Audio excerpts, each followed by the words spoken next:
Perkenalkan, nama saya Aska Salsabila Ramadanti, NIM 1905151029, kelas AKP 5A. Pada kesempatan kali ini, saya akan membahas pelajaran mengenai pemeriksaan akuntansi keuangan 1 tentang profesi CPA. CPA ialah Certified Public Accountant.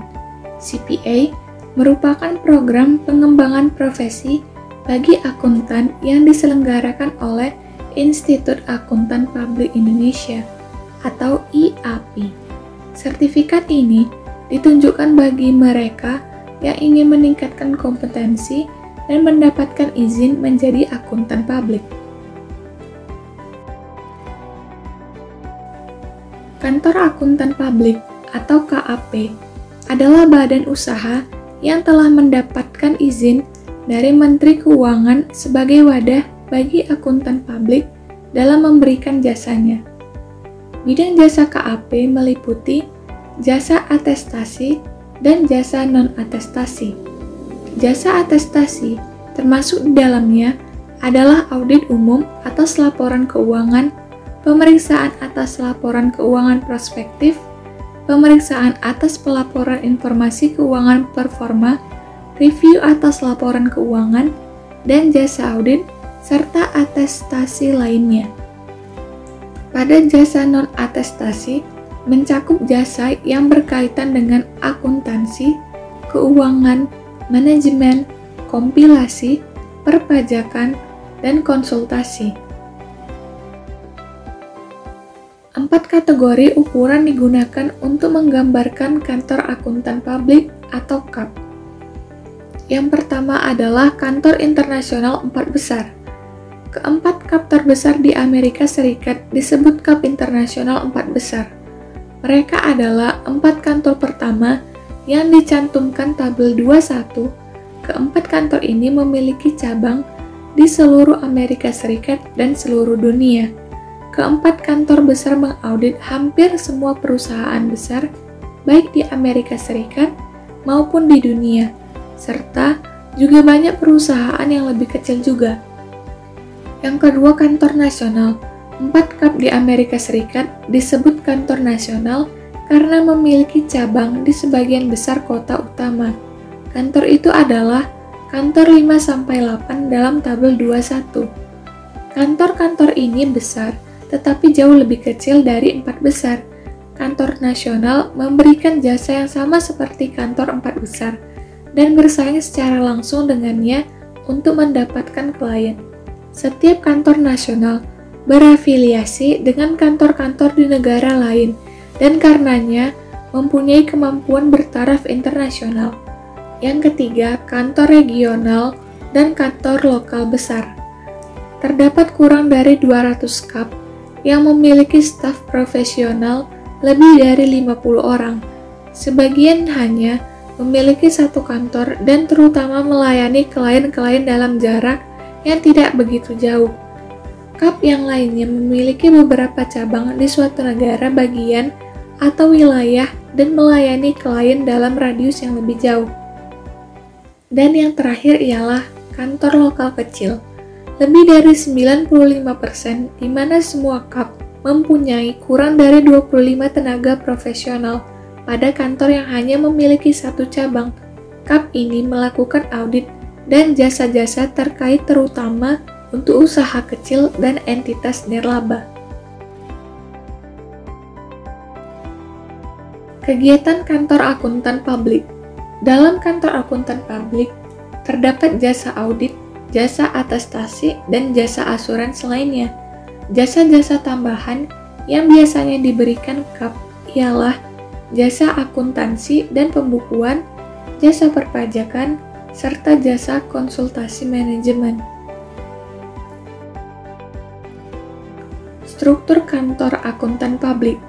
Terdapat 6 struktur organisasi bagi KAP.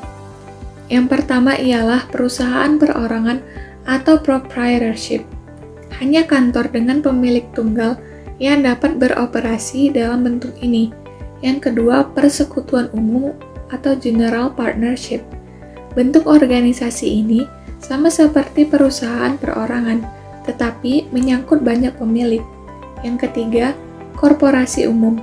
Keunggulan korporasi ini adalah para pemegang sahamnya hanya bertanggung jawab sampai sebatas investasi mereka dalam korporasi itu. Yang keempat, korporasi profesional. Memberikan jasa-jasa profesional dan dimiliki oleh satu atau lebih pemegang saham.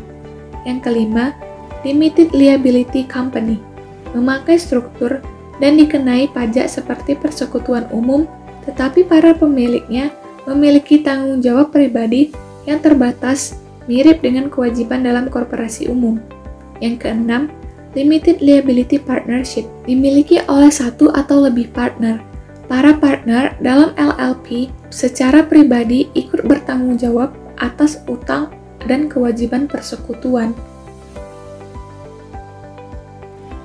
3 faktor utama yang mempengaruhi struktur organisasi semua KAP ialah: yang pertama, kebutuhan akan independensi dari klien. Yang kedua, pentingnya struktur untuk memicu kompetensi. Dan yang terakhir, meningkatnya risiko tuntutan hukum yang dihadapi oleh auditor. Sarbanes-Oxley Act dan Public Company Accounting Oversight Board atau PCAOB ditunjukkan dan diawasi oleh Securities and Exchange Commission atau SEC. PCAOB mengawasi auditor perusahaan publik atau terbuka, menetapkan standar auditing dan pengendalian mutu untuk audit atas perusahaan terbuka, serta melakukan pemeriksaan atas pengendalian mutu di kantor-kantor yang melakukan audit tersebut.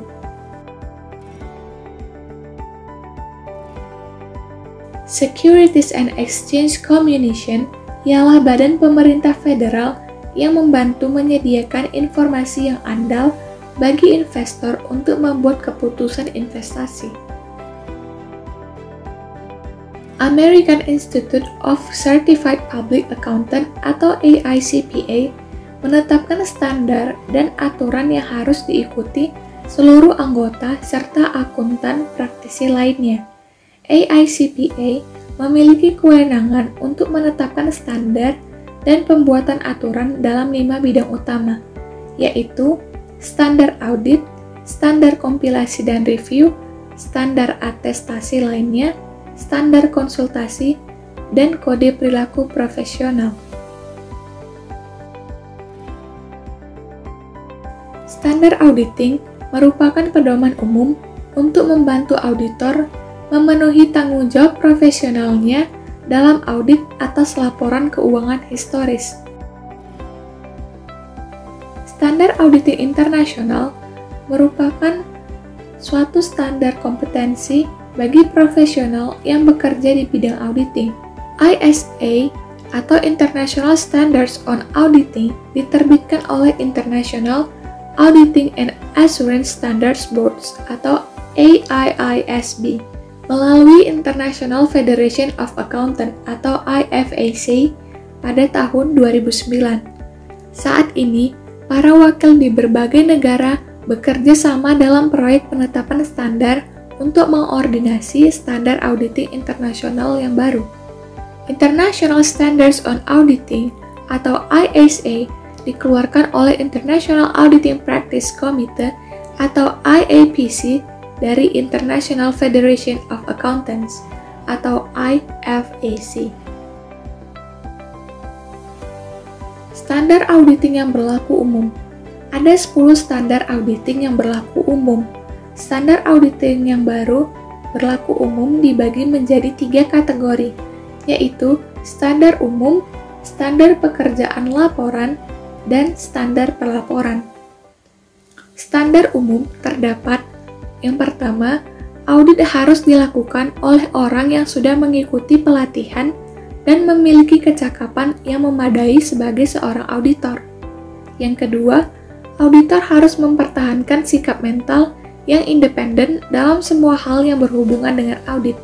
Yang ketiga, audit harus menetapkan kemahiran profesional dalam melaksanakan audit dan menyajikan laporan.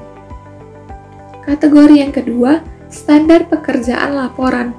Yang pertama ialah auditor harus merencanakan pekerjaan secara memadai dan mengawasi semua asisten sebagaimana mestinya.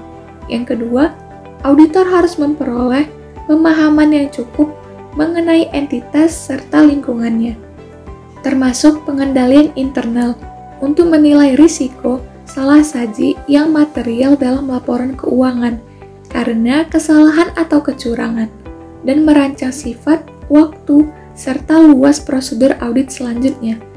Dan yang terakhir, auditor harus memperoleh cukup bukti audit yang tepat dengan melakukan prosedur audit agar memiliki dasar yang layak untuk memberikan pendapat menyangkut laporan keuangan yang diaudit.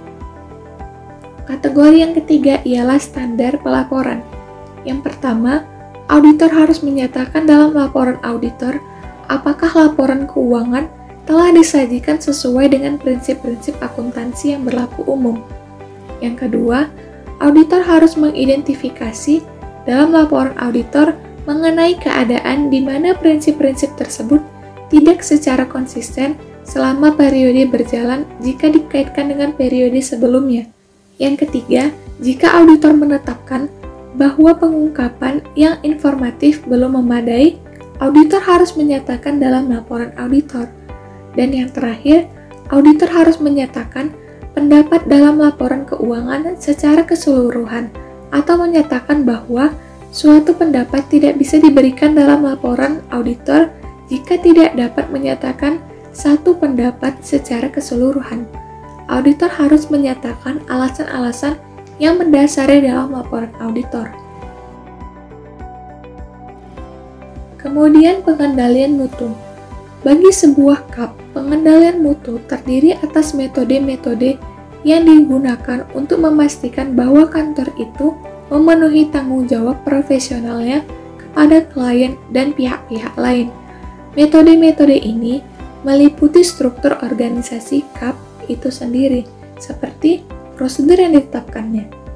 Terdapat 5 unsur pengendalian mutu. Yang pertama ialah independensi, integritas, dan objektivitas. Yang kedua, manajemen kepegawaian. Yang ketiga, penerimaan dan kelanjutan klien serta penugasan. Yang keempat, kinerja penugasan konsultasi. Dan yang terakhir, penentuan prosedur. Terima kasih atas perhatiannya. Semoga video ini dapat bermanfaat bagi kita semua.